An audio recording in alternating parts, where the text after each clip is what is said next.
جو سنی وہ مانتے چلے گی تو عقل مندی۔ اور باقی یہ نماز وغیرہ کے احکام روزے، ان کے بارے میں شیعہ حضرات جو اپنی فقہ کی کتابیں کنگالیں میں نے پڑھی، الحمدللہ بڑی خوشی ہوئی۔ کچھ عام کتابیں جن میں لکھ دیتے ہیں کہ یہ کرے تو اس سے روزہ ٹوٹ جاتا، مگر جو استدلالی فقہ ہے نا، جنہوں نے بحث کی کہ اس کی کوئی دلیل بھی ہے، وہ پھر صاف ثابت کرتے ہیں کہ ان چیزوں میں سے پانی میں غوطہ لگانے سے یہ کوئی روزہ نہیں ٹوٹتا، نہ اس کی کوئی دلیل ہے۔ وہ کتابیں امت کو پڑھائیں جس سے دونوں گروہ نا بالکل قریب ہوں، سنی بھی تعصب اور ضد چھوڑیں، وہ شیعوں کی کتابیں پڑھیں۔ اور واقعی بہت سے مسائل ایسے ہیں جو ائمہ اہل بیت علیہ السلام کی فقہ سے حل ہوتے ہیں۔ 7ویں صدی ہجری میں امام ابن تیمیہ بہت آپ کے خلاف ہوئے، ان کی کتاب منہاج السنۃ النبویہ سنیوں کے پاس سب سے بڑا مرجع ہے کہ شیعوں کے رد میں اس سے بڑی کتاب نے علامہ ہلی کے جواب میں لکھی تھی، مگر حال یہ تھا کہ وہ فقہ میں کھلم کھلا شیعہ کے بہت سارے مسائل لیتے تھے اور اس میں کوئی اخفا بھی نہیں کرتے تھے، اپنے فتاوے میں لکھتے تھے یہ مسلک ائمہ اہل بیت کا ہے اور اس سے زیادہ بہتر کوئی نہیں۔ طلاق کا مسئلہ ہی سن لیں، اب سنی قانون تو یہ ہے نا کہ اکٹھی کوئی تین کہہ دے طلاق طلاق طلاق ہوگی، اور اب اس کے لیے حل کیا ہے کہ وہ عورت کسی دوسرے آدمی کو دو چار دن کے لیے حلالہ کہتے ہیں اس کو، وہ اس کو استعمال کرنے کے بعد پھر چھوڑے، معاذ اللہ اتنی بے غیرتی اور بے حیائی۔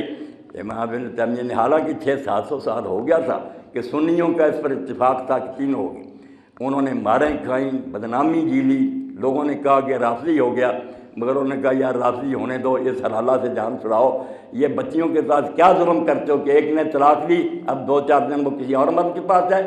کھلم کھلا لکھ دیا، ہزاروں صفحے لکھے کہ نکاح تحریر باطل ہے، یہ حلالے کا نکاح، اور 3 مرتبہ کہی ہوئی طلاق ایک ہی طلاق ہے، اس کو حق حاصل ہے کہ وہ 3 مہینوں تک رجوع کر لے، اور اگر رجوع نہیں کر سکا دوبارہ ان کا نکاح ہو جائے گا ڈائریکٹ، کوئی حلالے کی ضرورت نہیں۔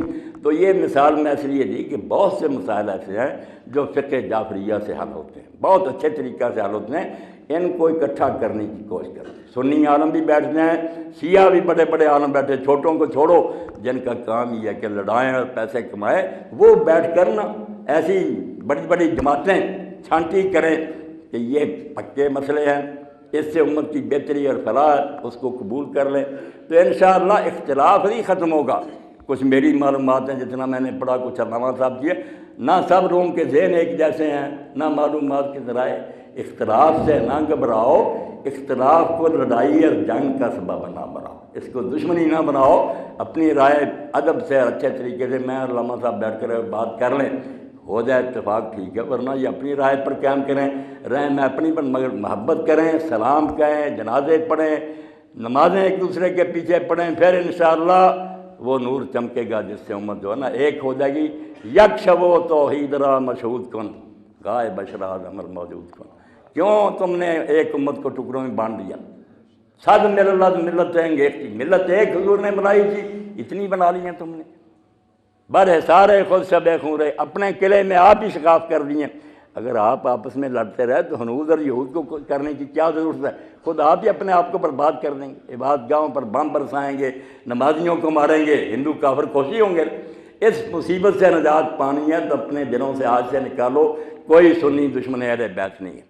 میں حلفیہ کہتا ہوں ایک سنی نہیں ملے گا سنی ہو اور اہل بیت سے دشمنی کرے۔ وہ ان 12 ائموں کے حالات پر انہوں نے میرے بھائی کتابیں لکھی ہیں، ان کی شانیں بیان کی ہیں اور کہا یہ اولیاء کے سردار ہیں، اور ساری امت کو جو ولایت ملی ہے کوئی ولی بھی ہوا اہل بیت کی برکت سے ہوا۔ اس لیے دور دور رہ کر یہی ہے کہ ذاکر آئیں گے تمہیں کہیں گے سنی نہیں اہل بیت کو مانتے، وہ کہیں گے ہم نہیں فلاں کو مان رہے۔ یہ باتیں بالکل غلط ہیں، اس کے لیے وسعت قلب کی ضرورت، سینہ کھلا کرو، علم حاصل کرو، تم سنیوں کی مجلسوں میں جایا کرو، وہ تمہاری مجلسوں میں آئیں، اور اچھے عالموں کو بلاؤ جو ملانے کی کوشش کریں، جو لڑانا چاہتے ہیں ان سے پناہ مانگو، وہ صرف اپنے پیٹ کے دھندے کے لیے چاہتے ہیں کہ امت برباد ہو۔ اس امت کو ایک کرنے کے لیے ضروری ہے کہ اپنے دلوں میں طے کر لیں کہ ان کی نسبت جو ہے بہت بلند ہے، معاذ حکم نسبت سے میرت ہے۔ میں اور آپ ایک امت کیوں کہلاتے ہیں؟ کہ محمد رسول اللہ صلی اللہ علیہ وسلم کو مانتے ہیں، حضور کے ساتھ ہماری نسبت ہے، یہی بڑی بات ہے۔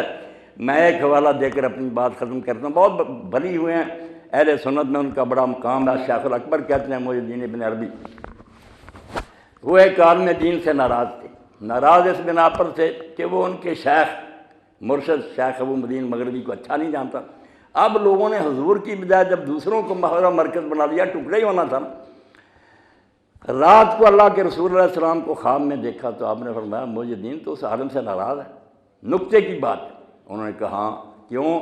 میرے شیخ کو اچھا نہیں جانتا۔ تو حضور نے غیظ میں اور ناراضگی میں فرمایا کہ تجھے اپنے شیخ کی پڑی ہوئی ہے، وہ مجھے اللہ کا رسول مانتا ہے، اس نسبت کا خیال نہیں کرتا۔ تیرے شیخ کو ماننا کب سے دین بنا؟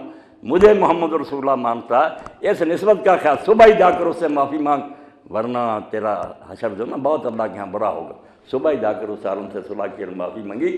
رسول اللہ کے نام کو سربلند کرو، حضور علیہ السلام کی امت ہونے کا لحاظ کرو۔ جو یہ کلمہ پڑھتا ہے محمد رسول اللہ، اس کو سینے سے لگاؤ، پیار کرو، پھر آگے کی باتیں بھی کسی محفل میں ادب سے اور محبت سے ہو جائیں، ٹھیک ہے، ورنہ اتنا ہی نام کافی ہے نجات کے لیے۔ اور رسول اللہ کو ماننے والا کوئی اہل بیت کا دشمن نہیں۔ اگر تمہیں کوئی سنی نظر آئے میرے ملاقات کرا دینا، کوئی نہیں نظر آئے گا، سب قربان جاتے ہیں، سب یہ کہتے ہیں فلا تاجل باہل البیت ناسن واہل البیت ہمال السادہ، کہ دوسرے لوگوں کو اہل بیت کے برابر نہ کرو، اہل بیت خدا کی طرف سے چنے ہوئے لوگ ہیں۔ فبغضهم من الانسان کفر حقیقی محبوب عبادہ، ان سے محبت رکھنا اصلی عبادت ہے، اور ان سے بغض رکھنا سچ مچ کا کفر ہے۔